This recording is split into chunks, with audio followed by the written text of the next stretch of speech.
बंदों गुरुपद कंज कृपा सिंधु नर रूप हरि महामोहतम पुंज जासु वचन रई कर निकर श्रद्धेय महानुभावों।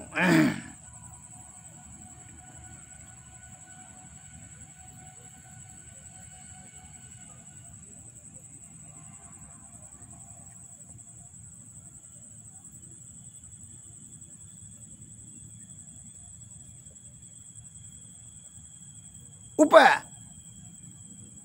विषय उप वैश्य काम चिंतकैन मुहुर मुहुः न साक्यते मनोजेतुम बिना युक्तिम निंदिताम। अर्थात पुनः पुनः एकांत में बैठने पर भी बिना सत युक्ति के कोई भी मनोजय करने में सामर्थ्य नहीं होता है। अर्थात सत्य की वृत्ति होना परम आवश्यक है। सतोगुण में रहें, सदाचार का पालन करते हुए सत्य पुरुष सत्य का ही धारण करें, तभी जो है क्या होगा, मनोजय करने में, मन को जीतने में आप सामर्थ्यवान हो सकते हैं। आप अगर असत्य का सहारा ले रहे हैं तो समझ लीजिए कि मन के मुताबिक आप छल कपट प्रपंच से इंद्रिय सुख की तृप्ति करने में अपना बुद्धि लगा रहे हैं। इसलिए असत्य बोलने की आवश्यकता है। झूठ फरेब छल कपट प्रपंच आडंबर पाखंड का सहायता कौन लेता है? जो इंद्रिय सुख को तृप्ति कराने में वह हमेशा सोचता उचता है उसी को, वही जो सच्चा आदमी उसको छल कपट परपंच झूठ की के जरिए। इसलिए हमारे गुरु महाराज कहते हैं झूठ चोरी नशा हिंसा और बेविचारी को त्यागो। बहुत से सज्जन विषय भोगी लोग कहेगा, बड़ा तर्क देगा कि सच्चा बोलो ना, जो करना है करो ना, सच्चा बोलो रे। जो करना हम चोरी करेंगे, मांस खाएंगे, हत्या करेंगे, दूसरे का बिगाड़ने के बारे में सोचेंगे, असच्चा बोलेंगे तो सच्चा हो जाएगा। मन को जीत ले, इसका मतलब न मन जो कह रहा है वो विषय की तरफ हो रहे। काम क्रोध मद मोह लोभ ईर्षा मत्सर राग द्वेष करते जाओगे और सत्य बोलोगे, हाँ हम चोर किए, हमने बलात्कार किया, यही बोलोगे तो क्या हो जाएगा? तो धर्मात्मा हो जाएगा, तुम्हारे चित्त शुद्धि हो जाएगी, मन को तू जीत लेगा, ईश्वर की प्राप्ति कर लेगा, चित्त स्थिर रहेगा, परम बिंदु पर ध्यान केंद्रित होगी, कदापि नहीं। इसीलिए कहता है पुनः पुनः एकांत में बैठने पर भी बिना सत्य युक्ति का कोई भी एकांत में बैठ करके पूरा ध्यान सत्संगी बन जाए।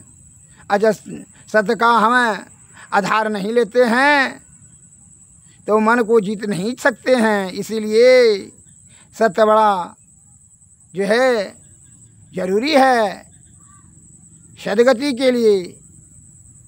सतोगुण में सदाचार का पालन करते सद्बुद्धि से सदगुरु के शरण में जाएं। इसलिए सत्य की अति अनिवार्यता है। Honesty is the best policy. ईमानदारी सर्वोत्तम नीति है। इसलिए जिसका निर्मल चित्त रहेगा, शुद्ध रहेगा, मन पवित्र, तो वही सत्य का ग्रहण कर सकेगा। मैं इस पर एक लघु कथा बता रहा हूँ, ध्यान से श्रवण करें। सत्य व्यवहार की महिमा। एक बार पाटलिपुत्र के राजा को एक ज्योतिषी ने बताया कि राजन, अमुक दिन गंगा की में बाढ़ आएगी, जिसके फलस्वरूप यह सारा नगर बह जाएगा। चूँकि इस ज्योतिषी की भविष्यवाणी सदा सत्य प्रमाणित होती थी, अतः राजा को बहुत घबराहट हुई। शहर के लोगों में भी आतंक छा गया, परंतु इतने बड़े शहर की प्रजा अपनी भारी संपत्ति को साथ लेकर जाएं तो कहाँ जाएं, कैसे जाएं। राजा ने नगर के सारे अभियंताओं को, माने इंजीनियर को कह करके बाढ़ को रोकने का जितना भी प्रबंध होना संभव था वह सब करा, किंतु फिर भी सभी के मन में भय समाया हुआ था। आखिर वह बाढ़ का दिन आया। राजा और प्रजा के लोग गंगा तट पर इकट्ठे हुए। कोई नाम स्मरण करने लगा, कोई यज्ञ हवन आदि करने लगा और दूसरे पुण्य कार्य वहाँ होने लगे। परंतु देखते देखते गंगा का पानी ऊंचा बहना चढ़ना शुरू हुआ। लोग भयभीत हो गए, बच्चे बड़े बूढ़े आसक्त लोग चीखने चिल्लाने लगे। विद्वान पंडितों और संत पुण्यात्माओं कहे जाने वाले लोगों ने उच्च स्वर में गंगा से शांत होने की प्रार्थना की। अपने को पुण्यात्मा कहे जाने वाले राजा ने तथा उसके राज्य में रहने वाले दानी मानी सेठ साहूकार ने यह कहा कि हे गंगा मैया, हम लोग आज तक किए हुए अपने सारे पुण्यों का फल तुम्हें शांत होने के लिए अर्पित करते हैं, परंतु फल कुछ भी नहीं निकला, पानी बढ़ता ही गया। अब बांध टूटने का भय पूरा संव्याप्त हो गया। आखिर एक गणिका, जिसको वेश्या कहते हैं, राजा ने राजा से प्रार्थना की। ये गणिका ने राजा से प्रार्थना की, वेश्या ने, कि महाराज आपकी आज्ञा हो तो मैं भी आपकी ओर से गंगा के सामने 2 शब्द कहूँ। राजा ने कहा, दीवानी हो गई हो क्या? राजभर के सारे विद्वजन पंडित पुण्याशील लोग और स्वयं मैं भी गंगा से प्रार्थना कर चुके हैं और इसे शांत करने हेतु अपना किया हुआ सारा दान पुण्य भी अर्पित कर चुके हैं, परंतु यह तो उफान खाती ही जा रही है। तुम जैसी औरत की प्रार्थना से भी भला कुछ होने वाला है क्या? गणिका ने कहा, थोड़ी ही देर में गंगा मैया हम सबको अपने उदर में समेट लेने वाली है। इतनी बड़ी विपत्ति के समय मुझे 2 शब्द बोलने की अनुमति भी आप नहीं दे सकते क्या? राजा ने कहा, यदि तेरा इतना ही आग्रह है तो जा, तुझे जो भी कुछ गंगा मैया से कहना है सो कह ले। गणिका ने गंगा की तरफ हाथ जोड़ करके उच्च स्वर में कहा, हे गंगा मैया, यदि मैं अपने व्यवसाय में गरीब और अमीर, युवा और बूढ़े, रोगी और स्वास्थ्य के बीच कभी भेदभाव नहीं किया हो, समान चित्त से सबकी सेवा की हो, तो तू शांत हो जा। देखते देखते गंगा का पानी शांत होने लगा और नगरवासियों के मस्तक श्रद्धा से उस गणिका के प्रति अब नत हो गया, झुक गया। सत्य और निश्चल व्यवहार की ऐसी ही महिमा है। वह वैश्या ने शुद्ध चित्त पवित्र आत्मा से जो है अपना व्यवसाय करती और पवित्र आत्मा रखती थी, जिसके कारण से शुद्ध हृदय से सत्य का हमेशा पालन धारण करती थी, जिसके प्रभाव से माता गंगा पर यथाशीघ्र ही सुपरिणाम आया। वह अब दूसरा बता रहे हैं। दूसरा कहानी, बात बहुत पुरानी है। एक बार काशी के राजा में अनावृष्टि के कारण दुर्भिक्ष अकाल के लक्षण दिखने लगे। वहाँ के राजा ने अनेक यज्ञ हवन आदि करवाए, किंतु कहीं बादल के दर्शन भी न हुआ। राजा ने बड़ी घबराहट हुई। उसने सोचा कि अगर अकाल पड़ गया तो सारे राज्य में हाहाकार मच जाएगा, प्रजा के दुख का ठिकाना नहीं रहेगा। अतः उसने तब तय किया कि शहर में सारे पंडितों को, मंदिर के पुजारियों को और दानी पुण्य आत्मा बड़े जाने वाले लोगों को बुला करके सलाह करनी चाहिए। अकाल के निराकरण के लिए क्या किया जा सकता है, ऐसा सोचकर उसने सभी को सभा बुलाई।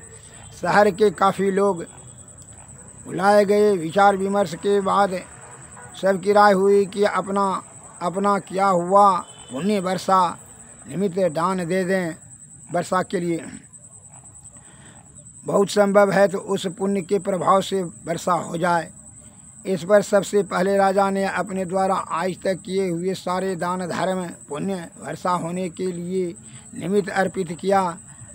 आप उसके बाद एक एक करके हर एक पंडित पुजारी अपनी अपनी पूजा भजन ध्यान नाम स्मरण आदि के द्वारा किए हुए पुण्य के सब दान घोषणा की। हर एक श्रीमंत सेठ साहू ने अपने अपने द्वारा किए हुए दान रूपी पुण्य वर्षा के निमित्त देने का ऐलान किया, परंतु परिणाम कुछ भी नहीं हुआ।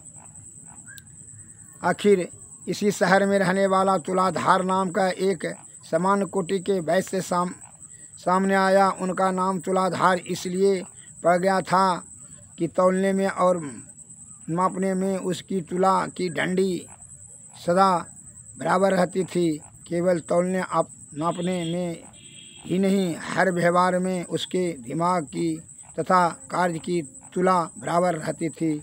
उसने अपने हाथ से तराजू पकड़कर कहा, हे भगवान, तू साक्षी है, यदि मैंने अपने व्यापारिक लेन देन में तराजू की डंडी सदा बराबर रखी हो तो अपने जीवन में कभी भी किसी को ठगा नहीं हो, तो कभी किसी को धोखा नहीं दिया हो, तो किसी को भी प्रति छल कपट नहीं किया हो, अपने हर व्यवहार के बिना पक्षापात किए तराजू का सत्य और न्याय रूपी दोनों पलड़ों को सदा बराबर रखा हो तो वर्षा हो जाए। उसके इतना कहते ही बादल घिराए और वर्षा होने लगी। उसके बाद तो उस आदमी का नाम दूर दूर तक उजागर हो गया। लोग उसकी पुण्य कथा का वर्णन करने लगे तथा कई लोग अपने अपने बच्चों का नाम तुलाधार रखने लगे। घिसते पिटते वह नाम तुलाधार के से तुलाराम और तुलाराम से तोलाराम हो गया, जो कि आज प्रचलित हैं। अतः सत्य की महिमा बड़ा अपरंपार है। सत्य में बहुत शक्ति होती है। अतः सत्य को धारण किए हुए यह भवसागर पार करें। बिना सत्य का धारण किए हुए मन को नहीं जीत सकते हैं, और जब मन को नहीं जीतेंगे तो यह जीवात्मा का परमात्मा की प्राप्ति संभव नहीं होगी।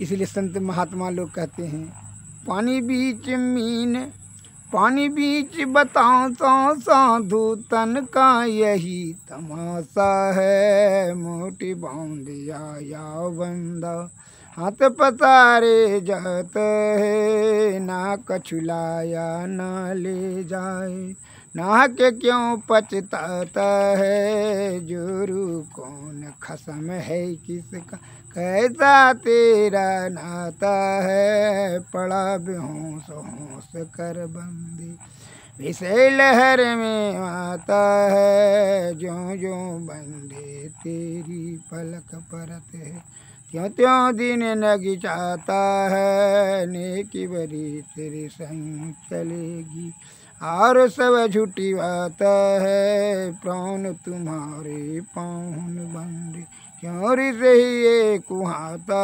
है, पलट दास बंदगी चूके, बंदा ठोकर खाता है, पानी बीच बताशा साधु तन का यही तमाशा है, मोटी बांध आए हाथ पतारे जाते है।